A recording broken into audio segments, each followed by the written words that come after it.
அனைவருக்கும் வணக்கம். நான் கேஎஸ்ஆர் மகளிர் கலை மற்றும் அறிவியல் கல்லூரியில் தமிழ்துறை உதவி பேராசிரியராக பணிபுரிகிறேன். எனது பெயர் திருமதி ஜோ தங்கவேணி. இன்று நாம் பார்க்க இருப்பது பாரத சமுதாயம் வாழ்கவே என்ற தலைப்பில் பாரதியார் கூறியுள்ள கருத்துக்களை நாம் காணலாம். பாரதியார் இப்பாடலில் பொது உடைமை சமுதாயம் பற்றியும், புதிய பாரதம் அமைக்கும் சமதர்ம கொள்கை பற்றியும், வளமான பாரதம் அமைய நாம் வெவ்வேறு ஜாதி மத இன சார்ந்தவர்களாக இருந்தாலும் இந்தியர் என்ற உணர்வோடு வேற்றுமையில் ஒற்றுமையுடன் வாழ்ந்தால் வளமான பாரதம் கிடைக்கும் என கூறியுள்ளார்.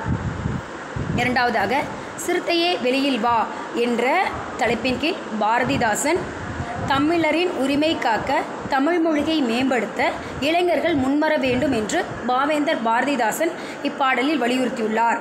தாய்மொழிக்கு விடுதலை தரவும், தமிழ் மொழிக்கு புதுமை சேர்க்கவும் மக்களை ஒன்று சேர்ந்து இணைந்து வாருங்கள், அதன் மூலம் தமிழர்களின் வாழ்வை உயர்த்திடுங்கள் என்று இளைஞர்களை அழைக்கிறார்.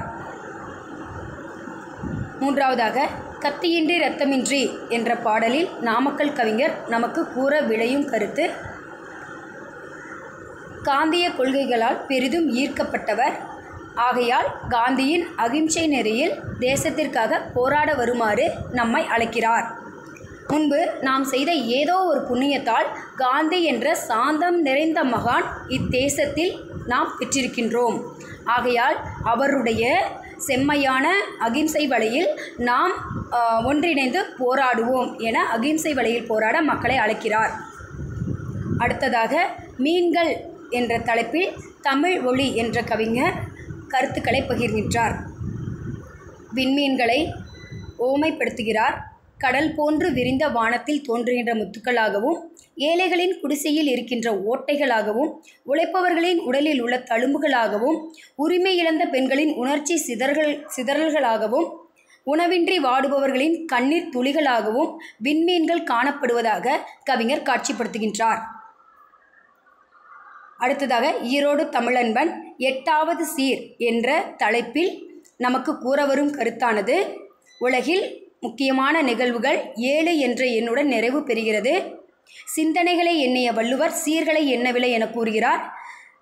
இவ்வரிகளானது நாம் சிந்திக்க வேண்டுமே தவிர எதிலும் குறை காணக்கூடாது என்ற தகவலை நம்மிடம் கூறுகிறது. நமக்கோ எண்ணிக்கைதான் முக்கியமாக இருக்கிறது. அவர் தந்த கருத்துக்களை நாம் எண்ணவில்லை என்று அவர் நம்மை கூறுகிறார், எள்ளி நகையாடுகிறார். ஆகையால் நாம் உரிய சிந்தனையுடன் பகுத்தறிவுடன் சிந்திக்க வேண்டும் என்ற கருத்தை பதிவு செய்கிறார். அடுத்ததாக, சிறுகதைகள் என்ற தலைப்பில் புதுமை பித்தனின் கடிதம் நமக்கு இடம்பெற்றுள்ளது. புதுமை பித்தன் அவர்களின் கடிதமானது நமக்கு உணர்த்துவது என்னவெனில், நாம் நமது வேலையை சரிவர செய்ய வேண்டும். பிறர் நம்மை உயர்த்துகிறார், தாழ்த்துகிறார், அதனால் நாம் பாதிக்கப்படுகிறோம் என்று எண்ணக்கூடாது. நாம் வேலையை கடமையை செய், பலனை எதிர்பார்க்காதே என்ற வரிகளுக்கேற்ப நாம் செயல்பட வேண்டும் என கூறுகிறார்.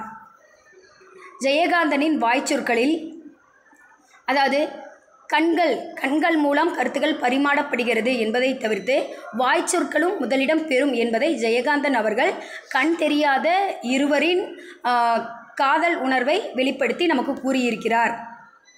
அந்நியர்கள் என்ற தலைப்பில் சூடாமணி அவர்கள் சகோதரிகள் இருவரின் பாச போராட்டத்தை கூறுகிறார். பிறந்தது முதல் ஒன்றாக வளரும் சகோதரிகள் திருமணம் ஆனதும் அவரவர்கள் வேலைக்காக அவரவர்கள் கணவர் வீட்டிற்கு சென்று அவர்களின் பிரிவை தாங்க முடியாமல் இருக்கும் சூழலை குறித்து விளக்கியுள்ளார்.